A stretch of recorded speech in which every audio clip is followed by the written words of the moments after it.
Well, good afternoon. Thanks for joining us once again. We're here with the Angelica University World Culture Center, and then we have Angelica Casanova with us here today. She's going to speak to us about the Renaissance time, specifically the Medici family.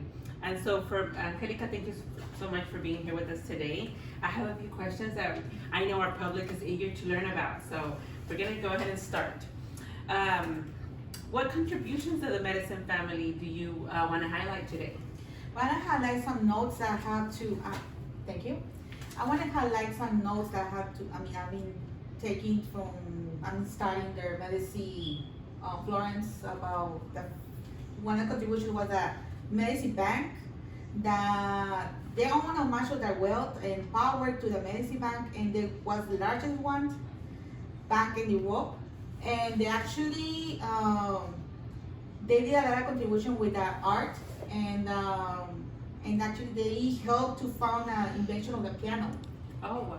And yes, and the one who was who helped was Fernando de Medici, and that contribution is still until now, and I'm so happy to learn about that too, to tell you about that too. Okay, well great. Our pianists today should really learn about Medici and the contributions. The piano is one of the most complex instruments of all time, and so it is very interesting to learn where it comes from. So why did the Medici family sometimes was called the godfathers of the Renaissance? Well, because they did have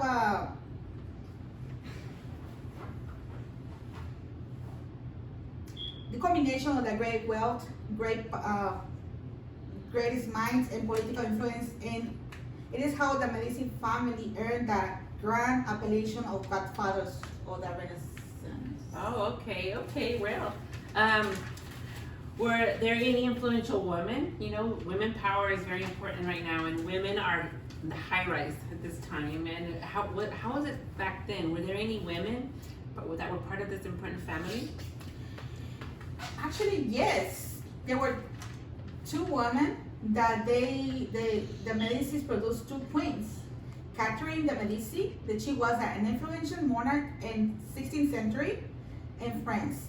And until her husband passed away in 1559, and she remained involved in France's political affairs.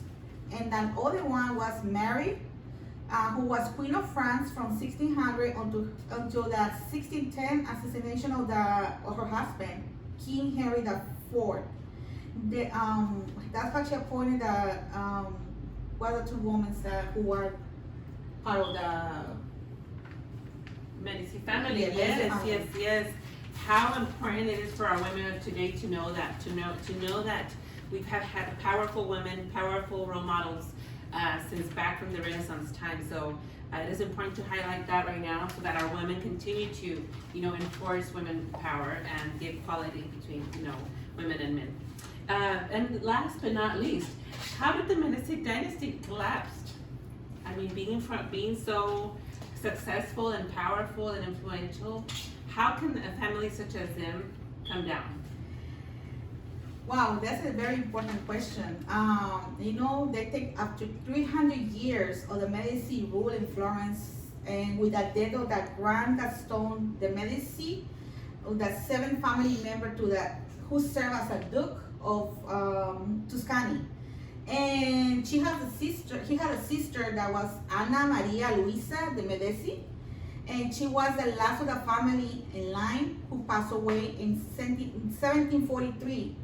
And the reason that they collapsed is because she didn't have no children. Oh, okay. So she didn't have in order for them to continue with the legacy. Yes. Oh, okay. So very unfortunate. Yes, and what happened before she passed away, she donated the art collection and other treasures to the Tuscan state, with the only condition that our state remain in Florence. That's a part of the contribution, and we still know about their art and the painting and the participate in pianos and all that. Okay. Well, it has been a pleasure to visit with you today here at the Ana Jimenez University System World Culture Center. It has so much to offer to the students and to the public, learning about the art pieces, Michelangelo, Leonardo da Vinci, Donatello, Fra Angelo, so many people that have contributed to our artwork today. And the piano, which is something very popular still at this time. So we thank you so much for your contributions and for your information. The public really appreciates and values this, and we hope that you can visit us once again. Yes, ma'am. Thank you.